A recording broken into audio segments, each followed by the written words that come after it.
government investigators knew nothing, how did they identify 19 Muslim men as the hijackers so fast, from fake passports and with no DNA evidence?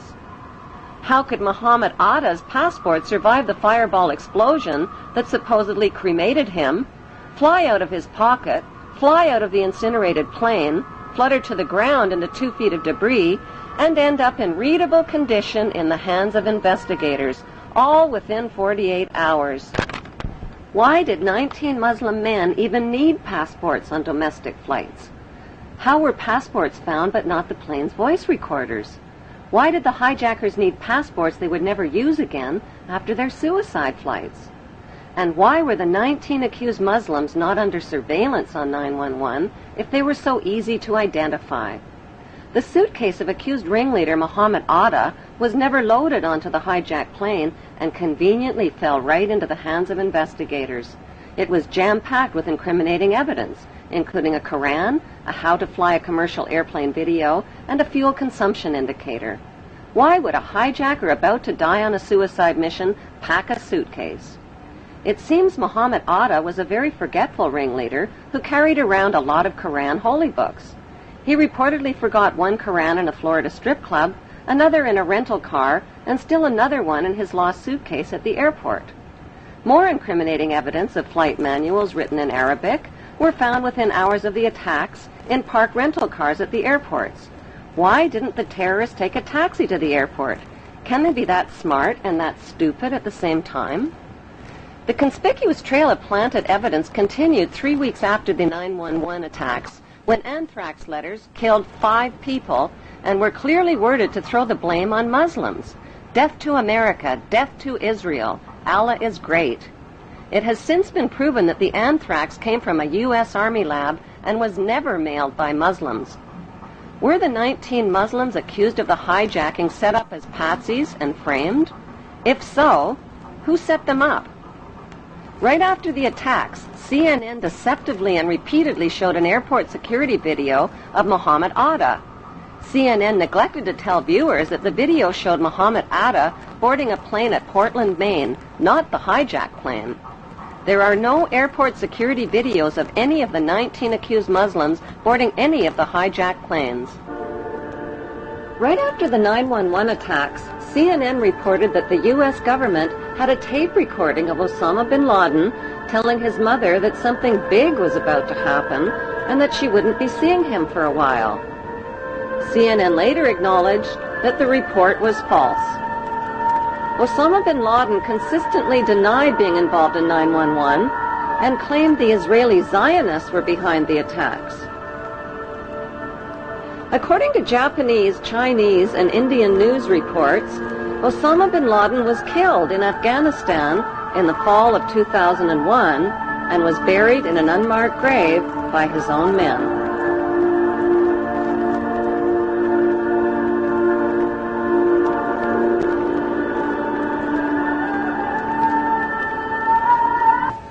Following the money trail, Osama bin Laden. Army sources telling me, even via Iraq, via other places overseas, we know where he is. We're on him. It's just a matter of time. Do you agree with that? I believe he's dead. Really? I'm 98% positive that we killed him in December of 2001 during the Tor Bor campaign. I've seen no proof of life since then, regardless of these tapes that are cobbled together. On Halloween 2004, just before the U.S. presidential election, this man, dressed in an Osama bin Laden costume, confessed to the 911 attacks, scared American voters, and tricked them into treating George Bush to another 4 years in the White House. Zionist extremists believe that Hebrew Jews are God's chosen race of people with a God-given right to the land of Israel. The Muslim world and millions of Europeans, including Germany's former Minister of Technology, Andreas von Bülow, believe that Zionist extremists staged the 911 attacks on America to ignite the war on terrorism. That war has targeted Israel's Muslim enemies and is being fought and paid for with the blood, the lives, and the tax dollars of terrorized American citizens.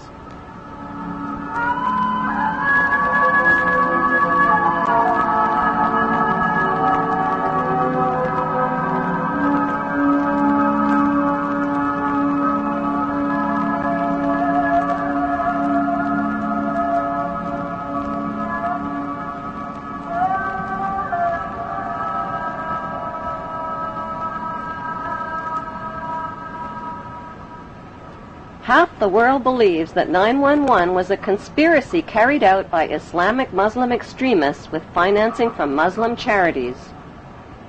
The other half believes it was a conspiracy carried out by Jewish Zionists with financing from Jewish charities.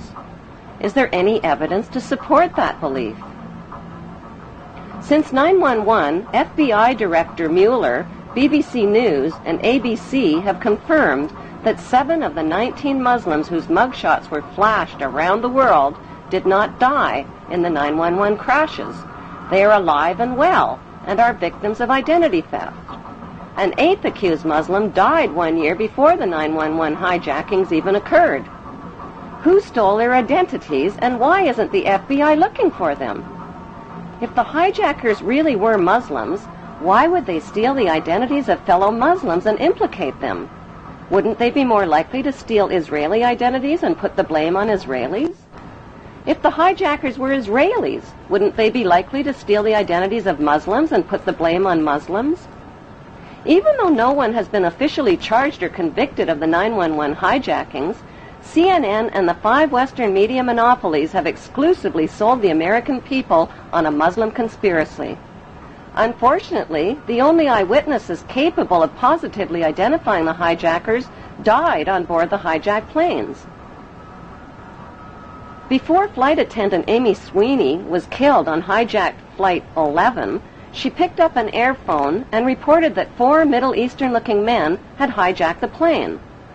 The fact is that Israeli men are Middle Eastern men who just happen to be Middle Eastern-looking.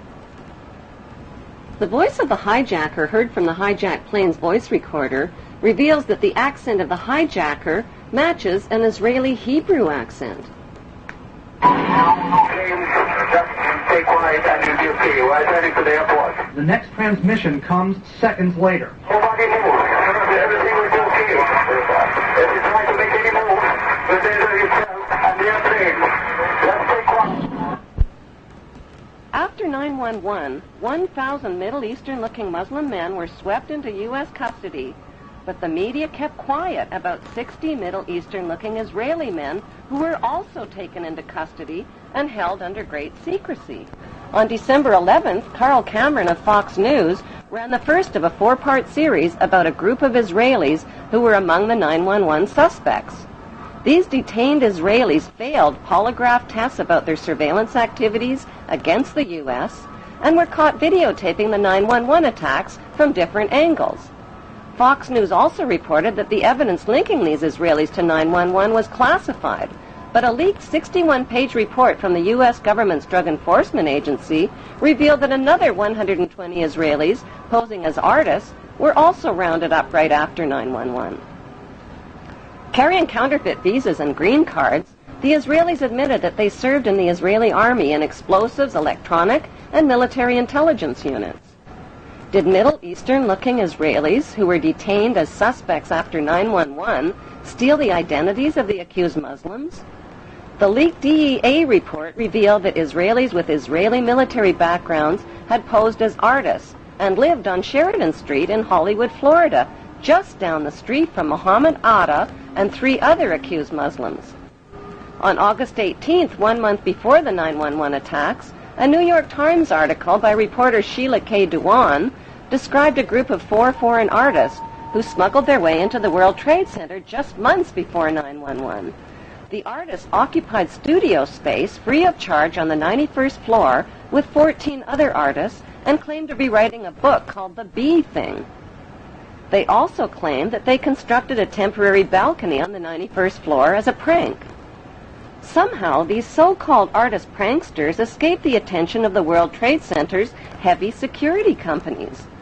George W. Bush's brother, Marvin Bush, just happened to be the director of Securicom, which provided electronic security for the World Trade Center.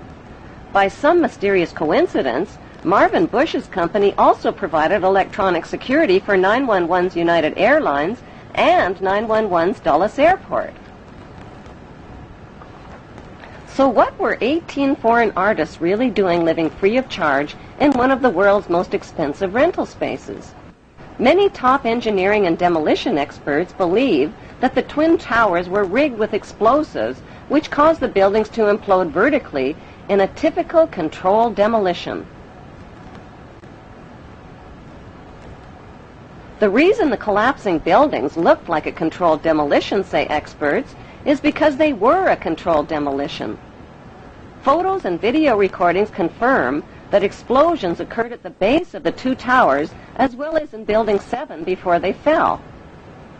On September 24th, firefighter Louis Caccioli told People Weekly point blank, "We